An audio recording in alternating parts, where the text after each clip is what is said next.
جو پاکستانی تاریک وطن افراد یا اداروں کو وکیل بنا کر مغربی ممالک امریکہ، کینیڈا، یورپ وغیرہ میں رہتے ہیں، ان کی قربانی کے لیے وہاں کے ایام قربانی کا اعتبار ہوگا یا پاکستان کے ایام قربانی کا اعتبار ہوگا؟ جو ہمارے اہل وطن جی جو امیگرنٹس کہلاتے ہیں، تارکین وطن کہلاتے ہیں، یورپ میں، برطانیہ میں، کینیڈا میں، امریکہ میں، آسٹریلیا میں سیٹلڈ ہیں، جی تو وہ یہاں اپنے یا تو خاندان کے کسی فرد کو یا پھر کسی رفاہی ادارے کو پیسے بھیج کر تو انہیں چاہیے کہ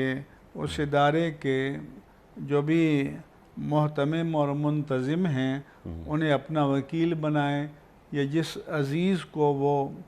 قربانی کے لیے کہتے ہیں اور پیسے بھیجتے ہیں ان کو اپنا وکیل بنائیں۔ تو وکیل کا قربانی کرنا موکل کی قربانی ہوگی۔ دو باتوں کا خیال رکھنا چاہیے کہ ایک تو یہ کہ جس ملک میں وہ رہ رہا ہے وہاں بھی وہ یوم قربانی ہو، اور ہمارے ملک میں بھی یوم قربانی ہو، کیونکہ بعض اوقات ایک دن کا فرق ہوتا ہے، اور دوسرا یہ ہے کہ اس نے وہاں عید کی نماز پڑھ لی ہو۔